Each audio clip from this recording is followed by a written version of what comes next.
Today we're going to be talking about a very awesome little format that has little by little made its way into the CG industry, and now it's been used in a lot of places. I know that the place where I work, we use it all the time.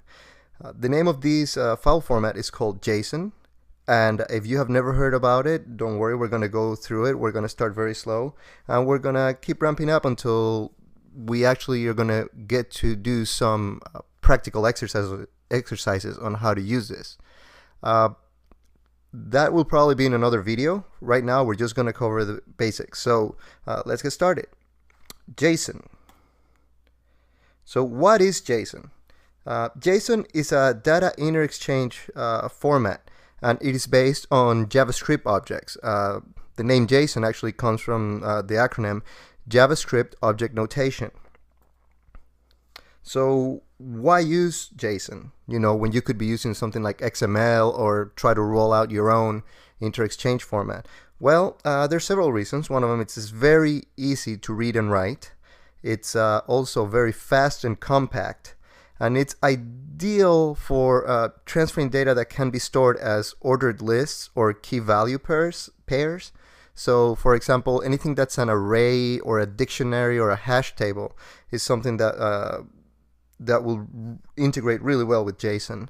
And also another reason is that it maps pretty much with most computer programming languages out there. Python has support for it, PHP, C#, Perl, I mean just JavaScript. The number of programs of computer programming languages that support JSON is quite big. So that means you now have this one inter-exchange format where you can just drop everything into it. Like for instance, let's say you're trying to export something from Maya. You can put everything into a JSON file, and then very easily you should be able to recover all that information in Houdini, in Blender, and pretty much any 3D application that uses Python as a scripting language or any other scripting language that supports JSON parsing. So what are the supported objects in JSON? As we said a little bit earlier, it supports basically order arrays and objects that have key value pairs. So these are the two main objects. Right here, this diagram, the top one, basically will tell you that an array begins with a square bracket. Then inside of it, it can have an X number of loops of a value and then followed by a comma if you have more than one value. The last value in the set does not need a comma at the end, of course. And then it will end by being closed by another square bracket. On the other hand, the other object that is supported by JSON, it's called the object. This, as I said, maps really well to dictionaries or hash tables, and you can see why right here. It starts with a curly brace, and then you're going to have a string that is going to be the key to what you're trying to store. Then there's a colon in the middle, and then at the end you have the value. If you have more than one of these in your object, then you have this constant loop where you can have a comma separating X number of strings and values. And at the end of every object, of course, you're going to close it down with another curly brace. Now, what can value be? And this is where things get interesting. A value can be a string, a number, another object, another array. The value is true, false, or a null value. So by just looking at this little diagram, you can tell that you can have an object that contains an array, and that array can contain objects, and that object can contain arrays and strings. I mean, it's just, you can build this structure that can hold so much data in a very fast and compact way. So what does JSON look like? We have a little bit of a JSON snippet right here. This here is an object. As you can see, it starts up with curly braces here on top. And then we go to the first key element. It's called menu. And there's a colon. And then the next value, instead of being just a string or something, it's another object. So what does this object has? It has the key value ID with a value file, the key value with another value file. And you just have several elements like this, and as you can see, it keeps going down all the way to menu item, and menu item, the value for it is an array. But hey, As you can see here, it's an array of objects. So you can really quickly see how you can store things that have relations with a key value, or if you don't need a key value, you can just store arrays. If you are like used to Python, you will see that this very well matches to a Python dictionary, and that's where the power comes in. For example, a web programming language like PHP, this would match pretty much with an array, which most arrays in PHP support key value pairs.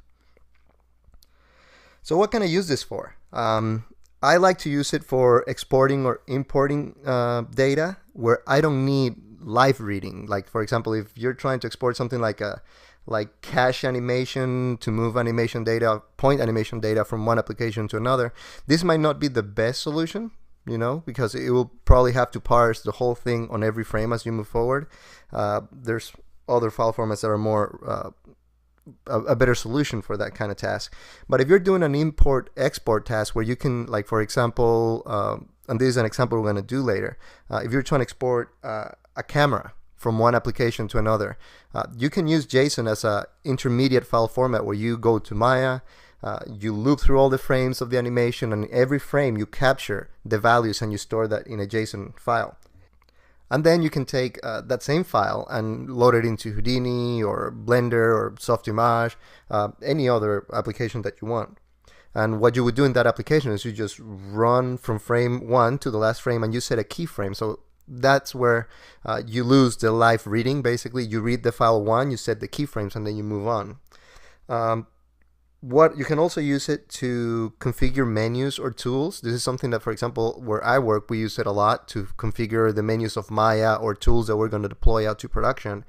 There's a single JSON file that holds all the tools, where they live, help documentation for them, and a whole bunch of different things that can help our one system that deploys all this information into the floor. All it has to do is read that one file, and then it knows everything that it needs to move forward.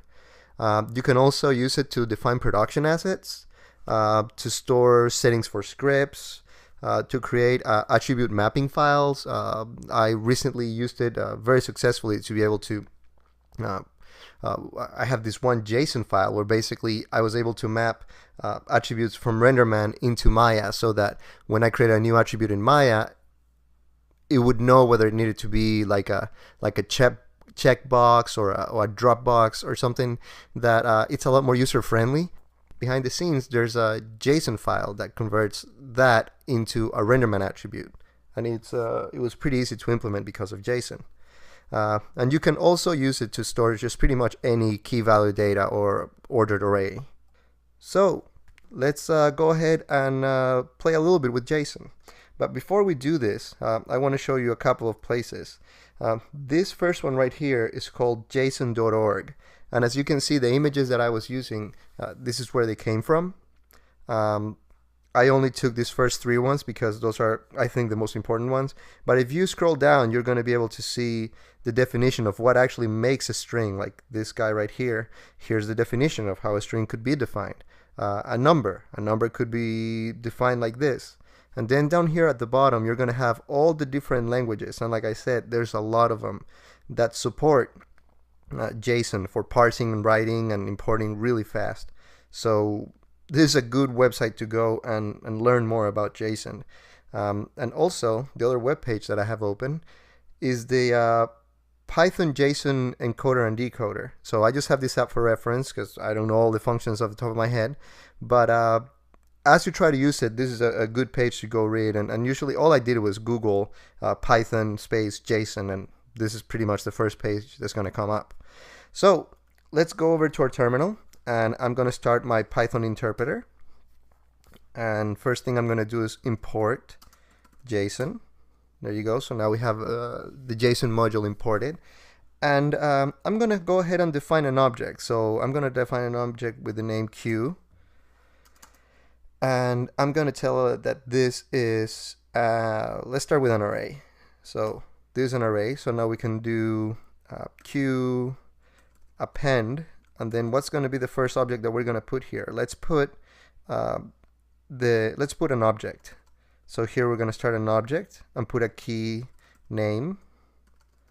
and then Rudy, comma. So that's another element of our dictionary. Last name, Cortez. We close that up. And I forgot this colon right here. So now Q has those values in there. If we do that again, we can do Q append. And let's do Smith. And here we can do John. Right, and if we print Q again, we have this whole element. So as you can see right now, this pretty much matches one-to-one to JSON, which is why you can go ahead and do something like print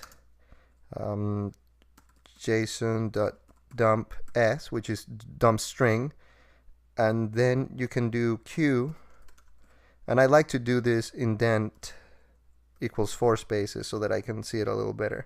And when I hit enter, you can see right now here it built a JSON string. Now, JSON's very finicky. Like if it's not properly structured, it's going to fail. It's going to fail completely. So what we can do always is take this value right here. We can copy it. And there's another website that is actually pretty useful that is called json-lint, which is a JSON validator. So you can just drop your stuff in here and validate, and then it's going to tell you if it's valid or not. If you're missing a comma, like this guy right here, and you tell it validate, it's going to break because it doesn't. It knows that it needs this comma right here. I think also sometimes it's very tricky. Like if you take out these quotes right here, sometimes you'll pass, sometimes you won't. It doesn't like it in this particular case. There's some languages that are a little bit more free, but I think the actual JSON implementation, like the actual definition of it, says that every key must be a string. So if we do that and we validate again, now you know you have a valid JSON. This kind of validation is more useful with this website if you're trying to write JSON by hand. If you're trying to write it through a programming language like Python, it will be pretty hard basically, because if you try to like let's say you try to append something to this and you don't script it, you know, you don't format it properly, you have a syntax error, it's going to fail. So by just building a programming object, then you know that you're actually building good JSON. So now you can use this JSON, you can write it to a simple file. So we can do something like, let's see here, we're going to do a file out equals open, and then we're going to do, on this current location, we're going to do test.json, and then we're going to tell it that we want to write to it. Then we're going to do file out dot, I'm sorry, actually what we need to do is JSON dump, and then you give it the object, which is Q, the file handle, which is file out, and then you can give it, if you want, also that indentation. So indent equals 4 to prettify it. Then you just do file out dot close. Oops, forgot this. And if I open another tab and I go to the location of that, let's go into this location, and here, if we keep going into it, actually no, I didn't save it there, so let's just do this, and we have a test JSON down here. So I'm going to go ahead and just do cat of test.json, and there you go. Now we have this JSON file. So now you can take this into another Python session if you want. Let me go back to the previous one, and I'm going to read that file back. So I'm going to do file in equals open test.json read. We need that R there, right? Then we're going to store this into an object. So we're going to do JSON obj equals JSON, and then I don't remember what the command is to read JSON, so I'm just going to do load s, or load. So let's go over here in JSON load. We give it our file handle, which is file in, and just hit enter. Now I can close the file handle, and if I print out the value of JSON, you see we have right here pretty much the same data that we had on our queue. This little U's in front of every text, it lets you know that every text field here is actually an Unicode field, but the values are pretty much exactly the same. So there you have it. Is a very brief introduction to JSON. It's very easy to use, as you guys saw. It's just straightforward to write things out. So we're going to do another video very soon, and in which we're actually going to go through the process of exporting a camera and store that in a JSON file. So for now, that's all we have, and thank you for listening.